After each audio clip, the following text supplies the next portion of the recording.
Welcome back to my channel. आज हम बात करेंगे कुंडली सीक्रेट्स के बारे में। ठीक है जी। सबसे पहले थैंक यू सो मच मेरी महादशा सीरीज़ को इतना प्यार देने के लिए। Thank you so much. और अब ये मैं सेकंड सीरीज स्टार्ट कर रही हूँ, कुंडली सीक्रेट्स। इसका एपिसोड 1 है ये। तो चलिए शुरू करते हैं। ओके, आपकी कुंडली में ना एक ऐसा हाउस है जिसे अगर समझ लिया तो आप अपनी कुंडली को समझने की डायरेक्शन ही चेंज कर सकते हैं। ये हाउस बताता है कि आप कौन हैं, आपकी पर्सनालिटी कैसी है, आप दुनिया को कैसे अप्रोच करते हैं, आपका फिजिकल अपीयरेंस, आप कैसे दिखेंगे वो कैसा है, आपकी नेचुरल टेंडेंसीज क्या हैं और लाइफ में आप किस डायरेक्शन में ग्रो कर सकते हैं। और इंटरेस्टिंग बात ये है, ये हाउस सिर्फ एक हाउस नहीं है, ये आपकी कुंडली का स्टार्टिंग पॉइंट है। मैं बात कर रही हूँ फर्स्ट हाउस यानी लग्न भाव की। अगर आपकी कुंडली में फर्स्ट हाउस स्ट्रॉन्ग है तो लाइफ के ना बहुत सारे एरियाज में आपको नेचुरल स्ट्रेंथ मिल सकती है। और अगर लग्न या लग्नेश एफ्लिक्टेड हो तो इंसान को अपनी आइडेंटिटी, कॉन्फिडेंस, हेल्थ या डायरेक्शन के लेवल पर चैलेंजेस फेस करने पड़ सकते हैं। लेकिन एग्जैक्टली कैसे? और सबसे इम्पोर्टेंट, आपकी अपनी कुंडली में फर्स्ट हाउस क्या कह रहा है। आज से ना हम स्टार्ट कर रहे हैं ये कंप्लीटली न्यू सीरीज, जैसे मैंने बताया, कुंडली सीक्रेट्स। और इस सीरीज में हम कुंडली के 12 हाउसेस को 1 बाय 1 डिकोड करेंगे। तो चलिए शुरुआत करते हैं हमारे फर्स्ट हाउस से। ठीक है जी। सबसे पहले एक बेसिक कॉन्सेप्ट समझिए। कुंडली का फर्स्ट हाउस लग्न भाव, इसको हम लग्न भाव कहते हैं। और लग्न का मतलब है असेंडेंट। ठीक है जी। यानी आपके बर्थ के एग्जैक्ट टाइम और प्लेस पर ईस्टर्न हॉरिजन पर जो राशि राइज कर रही थी वो आपका लग्न डिसाइड करती है। इसलिए अगर दो लोग सेम डेट को बॉर्न हुए हैं लेकिन उनका बर्थ टाइम अलग है तो उनका लग्न कंप्लीटली डिफरेंट हो सकता है। और इसी वजह से सिर्फ अपनी सन साइन या मून साइन जान लेना कंप्लीट कुंडली रीडिंग नहीं होता। लग्न आपको, ये जो लग्न होता है ना, ये आपके हॉरोस्कोप का फाउंडेशन है। ठीक है जी। अब जानते हैं कि फर्स्ट हाउस बताता क्या है। फर्स्ट हाउस को ना ब्रॉडली सेल्फ का हाउस कहा जाता है। ये आपका घर है। ये रिप्रेजेंट करता है आपकी पर्सनालिटी, आप नेचुरली कैसे हैं, आप सिचुएशन को कैसे अप्रोच करते हैं, आपका टेम्परामेंट कैसा है, आपकी physical appearance, body structure, overall appearance, physical vitality. और ट्रेडिशनल एस्ट्रोलॉजी में हेल्थ और कॉन्स्टिट्यूशन के इंडिकेटर्स भी फर्स्ट हाउस से देखे जाते हैं। सेल्फ कॉन्फिडेंस, आप अपने आप को दुनिया के सामने कैसे प्रेजेंट करते हैं, आप इनिशिएटिव लेते हैं या हेजिटेट करते हैं, आप इंटरनली स्ट्रॉन्ग फील करते हैं या एक्सटर्नल वैलिडेशन ज़्यादा चाहिए होती है आपको। लाइफ की डायरेक्शन, आपकी बेसिक अप्रोच टू लाइफ क्या है, आप किस तरह के एक्सपीरियंसेस सीख करते हैं अपनी लाइफ में, और लाइफ में आप अपनी आइडेंटिटी किस तरह बिल्ड करते हैं। इसलिए फर्स्ट हाउस को इग्नोर करके किसी भी हॉरोस्कोप को कंप्लीटली अंडरस्टैंड करना डिफिकल्ट है। अब आते हैं एक बहुत इंपॉर्टेंट कॉन्सेप्ट पे। अगर आप एस्ट्रोलॉजी सीरियसली समझना चाहते हैं तो सिर्फ ये मत देखना कि मेरा लगन क्या है, ये देखना मेरा लग्न का लॉर्ड कौन है। इस प्लैनेट को हम कहते हैं लग्नेश। फॉर एग्जाम्पल, अगर आपका लग्न एरीज है तो एरीज का लॉर्ड कौन है? मार्स। इसलिए मार्स आपका लग्नेश हुआ। और अगर टॉरस लग्न है तो वीनस आपका लग्नेश होगा। जेमिनाई है तो मरकरी लग्नेश होगा। अगर कैंसर लग्न है तो मून आपका लग्नेश होगा। और इसी तरह 12 राशियों के अपने प्लैनेटरी लॉर्ड्स होते हैं। लग्नेश की प्लेसमेंट आपकी कुंडली में एक्सट्रीमली इंपॉर्टेंट हो जाती है क्योंकि लग्नेश बेसिकली आपकी आइडेंटिटी और लाइफ एनर्जी को रिप्रेजेंट करता है। अब यहाँ से ना कुंडली रीडिंग इंटरेस्टिंग हो जाती है। सपोज आपका लग्नेश 10th हाउस में है तो आपकी आइडेंटिटी और लाइफ डायरेक्शन का कनेक्शन करियर, स्टेटस, प्रोफेशन और पब्लिक लाइफ से स्ट्रांगली डेवलप हो सकता है। पर्सन करियर ओरिएंटेड हो सकता है, रिकग्निशन इम्पॉर्टेंट हो सकती है, प्रोफेशनल अचीवमेंट्स आइडेंटिटी का मेजर पार्ट बन सकते हैं। ठीक है जी। इसी तरीके से अगर आपका लग्नेश 7th हाउस में हो तो रिलेशनशिप्स, पार्टनरशिप्स, मैरिज और पब्लिक इंटरैक्शन लाइफ का मेजर फोकस बन सकते हैं। इंसान की आइडेंटिटी दूसरों के साथ इंटरैक्शन के थ्रू स्ट्रांगली डेवलप हो सकती है।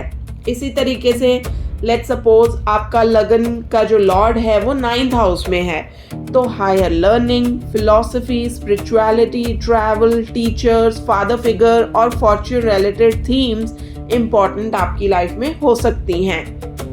इसी तरीके से एक और एग्जाम्पल लेते हैं कि अगर आपका लग्नेश 12th हाउस में हो तो foreign connections, isolation, spirituality, expenditure या life away from birth place जैसे थीम आपकी लाइफ में इम्पॉर्टेंट हो सकते हैं। लेकिन एक प्लेसमेंट का मतलब एक फिक्स्ड डेस्टिनी नहीं होता।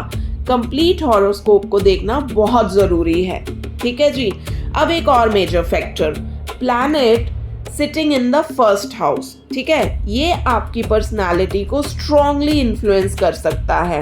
फॉर एग्जाम्पल, अगर आपके पहले घर में सूर्य हो तो सन 1st हाउस में, तो पर्सनालिटी में कॉन्फिडेंस, अथॉरिटी और इंडिविजुअलिटी का एक्सप्रेशन स्ट्रांग हो सकता है। इंसान नेचुरली लीडरशिप रोल की तरफ अट्रैक्ट होता है। लेकिन अगर सन हेवीली एफ्लिक्टेड हो तो ईगो, रिजिडिटी या अथॉरिटी रिलेटेड कॉन्फ्लिक्ट्स भी डेवलप हो सकते हैं। इसी तरह से एक और चीज़ डिस्कस करते हैं कि अगर आपका 1st हाउस में चंद्रमा बैठा हो, अगर आपका मून जो है वो लग्न में हो, तो इमोशनल सेंसिटिविटी और रिस्पॉन्सिवनेस प्रोमिनेंट हो सकती है। इंसान एनवायरनमेंट से क्विकली इन्फ्लुएंस हो सकता है। मूड और मेंटल स्टेट पर्सनालिटी के एक्सप्रेशन में क्लियरली रिफ्लेक्ट हो सकते हैं। तो जनरली होता है ऐसा, जिनका मून बैठा हो ना 1st हाउस में, लोग बोलते हैं कि ऐसे लोग बड़े मूडी होते हैं। तो अगर आप किसी को जानते हैं जिनका 1st हाउस में मून है, तो आप ऑब्जर्व करना, आप पाएंगे कि ऐसे लोग बड़ी जल्दी इनका मूड ऊपर नीचे होता है, मूड स्विंग्स। चलिए अब जानते हैं अगर आपके 1st हाउस में मार्स हो तो मार्स 1st हाउस में अगर है तो एनर्जी, करेज, कॉम्पिटिटिवनेस और एक्शन ओरिएंटेड नेचर स्ट्रॉन्ग हो सकता है। इंसान डायरेक्ट और असर्टिव हो सकता है, लेकिन एक्सेसिव मार्स इन्फ्लुएंस ना इम्पेशंस, एग्रेशन या इम्पल्सिवनेस भी क्रिएट कर सकता है। तो जनरली बोला जाता है कि आपको ना अपने क्यों बहुत एनर्जी होती है ना, तो आप जनरली अगर ऐसे लोगों का आप देखोगे ना तो उनको सजेस्ट किया जाता है कि थोड़ा सा एक्सरसाइज करिए, थोड़ा जिम जाइए, ये आपको अपना एनर्जी चैनलाइज करने का बहुत अच्छा जरिया बनता है। ठीक है जी। नेक्स्ट, अगर आपके पहले घर में बैठे हों मरकरी यानी बुध, तो मरकरी ना पर्सनालिटी को कम्युनिकेशन, इंटेलिजेंस, क्यूरियोसिटी और एनालिटिकल थिंकिंग की तरफ ले जा सकता है। ऐसे इंसान के लिए ना लर्निंग और कम्युनिकेशन आइडेंटिटी का इम्पॉर्टेंट पार्ट बन सकते हैं। चलिए, अगर आपके लग्न में बैठे हो जुपिटर, तो जुपिटर अगर आपके लग्न में हो तो विजडम, ऑप्टिमिज्म, लर्निंग और गाइडेंस की टेंडेंसीज काफ़ी स्ट्रॉन्ग हो सकती हैं। इंसान नेचुरली टीचर, एडवाइज़र या मेंटर टाइप रोल की तरफ जा सकता है। ठीक है जी। ऐसे ही अगर आपका 1st हाउस में वीनस हो तो अगर आपका वीनस लग्न में हो तो ब्यूटी, अट्रैक्शन, डिप्लोमेसी, क्रिएटिविटी और रिलेशनशिप्स का इन्फ्लुएंस पर्सनालिटी में प्रोमिनेंट हो सकता है। इंसान जनरली प्लेजेंट प्रेजेंटेशन और एस्थेटिक सेंस के लिए जाना जा सकता है। ठीक है जी।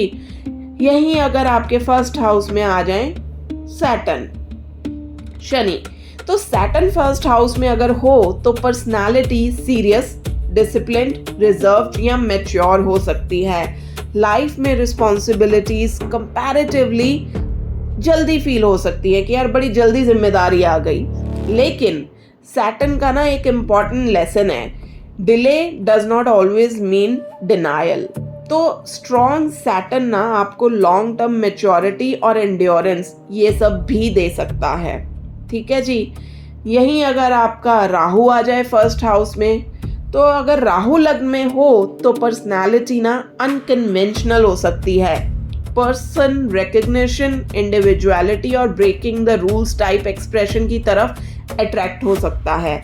लेकिन राहु के साथ आइडेंटिटी का क्वेश्चन भी बहुत इंपॉर्टेंट हो सकता है कि मैं एक्चुअली हूँ कौन। एक्सटर्नल इमेज और इंटरनल आइडेंटिटी के बीच डिफरेंसेस डेवलप हो सकते हैं। जनरली मतलब काफ़ी और पोजीशंस भी आपको देखनी पड़ सकती हैं, बट जनरली कहा जाता है जिनका राहु लगन में होना है ऐसे लोग थोड़ा मीडिया, सेलिब्रिटी स्टाइल रोल्स और ऐसे फेम की तरफ काफ़ी अट्रैक्ट होते हैं। ठीक है जी, आगे बढ़ते हैं। अगर आपका है फर्स्ट हाउस में केतु, तो अगर आपका केतु लगन में है तो इंसान के अंदर डिटैचमेंट, इंट्रोस्पेक्शन और कन्वेंशनल आइडेंटिटी से अलग अप्रोच डेवलप हो सकती है। कभी कभी ना इंसान को खुद को डिफाइन करना बड़ा डिफिकल्ट लग सकता है। स्पिरिचुअलिटी और इनर एक्सप्लोरेशन ये इम्पॉर्टेंट थीम्स आपकी लाइफ में बन सकते हैं अगर आपके लगन में केतु है तो। ठीक है जी, अब आगे बढ़ते हैं और जानते हैं कि क्या सिर्फ प्लैनेट देखना इनफ है? बिल्कुल नहीं, ये सबसे इम्पॉर्टेंट लेसन है। अगर कोई कहे ना कि सैटर्न फर्स्ट हाउस में है इसलिए लाइफ डिफिकल्ट है या जुपिटर फर्स्ट हाउस में इसलिए आप लकी हो, तो ये इनकम्प्लीट एस्ट्रोलॉजी है। प्लैनेट का sign placement, house placement, lordship, strength, aspect, conjunctions, combustion, retrogression और ओवरऑल हॉरोस्कोप का कंटेक्स्ट सब मैटर करते हैं। और सबसे इम्पॉर्टेंट लग्नेश की कंडीशन, ये सारी चीज़ें ना काफ़ी मैटर करती हैं। देखो, स्ट्रॉन्ग लग्न का मतलब ये नहीं है कि इंसान की लाइफ में कभी प्रॉब्लम ही नहीं आएगी। इसका मतलब है कि इंसान के पास प्रॉब्लम्स हैंडल करने की कैपेसिटी कंपैरेटिवली स्ट्रॉन्गर हो सकती है। ठीक है जी, स्ट्रॉन्ग लग्न और स्ट्रॉन्ग लग्नेश इंसान को confidence, resilience, decision making ability, physical vitality और लाइफ को फेस करने की कैपेसिटी दे सकते हैं। इसलिए एस्ट्रोलॉजी में फर्स्ट हाउस को इतनी इम्पोर्टेंस दी जाती है।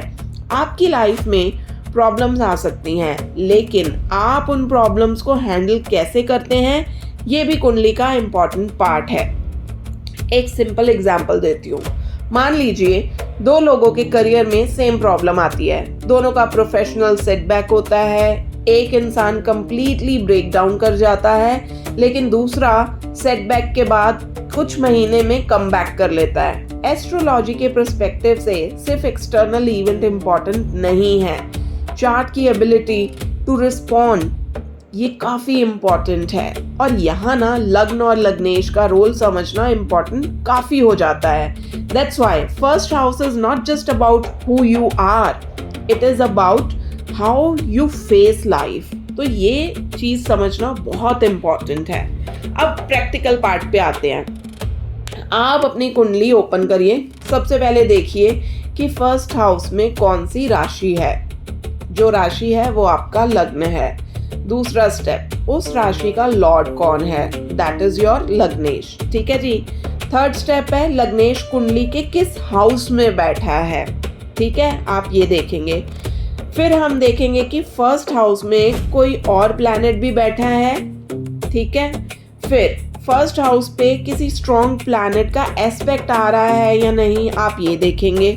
फिर उसके बाद हम देखेंगे कि लग्नेश स्ट्रॉन्ग है या एफ्लिक्टेड है। बस ये 6 पॉइंट चेक करके आप अपने फर्स्ट हाउस को पहली बार सीरियसली रीड करना स्टार्ट कर सकते हैं। ठीक है जी।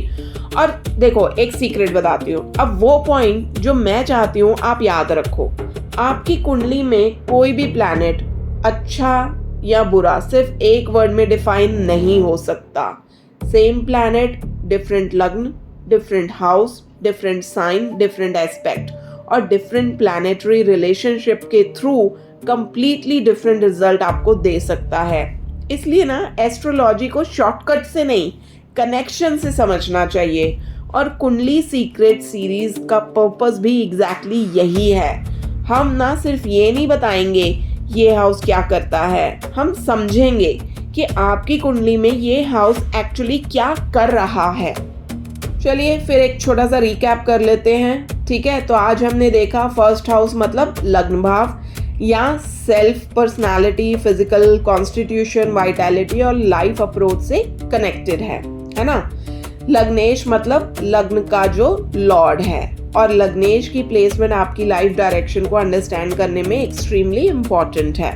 फर्स्ट हाउस में बैठा प्लैनेट पर्सनालिटी को इन्फ्लुएंस करता है, और लग्न की फाइनल इंटरप्रिटेशन के लिए house, sign, lord, planet, aspect, strength सबको साथ आपको देखना पड़ता है। ठीक है जी। अब देखो, अब आता है हमारा नेक्स्ट हाउस जो है सेकंड हाउस। ऐसा हाउस जो सिर्फ पैसा नहीं बताता, ये आपकी saving, family wealth, speech, food habits और एक्यूमुलेटेड रिसोर्सेज सबके बारे में इंपॉर्टेंट क्लूज देता है। और सबसे इंटरेस्टिंग क्वेश्चन, क्या सेकंड हाउस स्ट्रॉन्ग होने का मतलब ऑटोमेटिकली रिच होना है, या वेल्थ के लिए कुछ और भी देखना पड़ता है? ये ना हम डीकोड करेंगे अपने सेकेंड एपिसोड में। अगर आपको ये सीरीज जेन्युइनली समझनी है और अपनी कुंडली को खुद रीड करना भी सीखना है तो चैनल को सब्सक्राइब कीजिए। डिटेल्ड एनालिसिस चाहिए तो आप मेरे को कनेक्ट कर सकते हो। आप cosmicsutra.org पे जाइए और वहाँ से जाके आप मुझसे कनेक्ट कर सकते हो फॉर 1-on-1 कंसल्टेशन। ठीक है जी।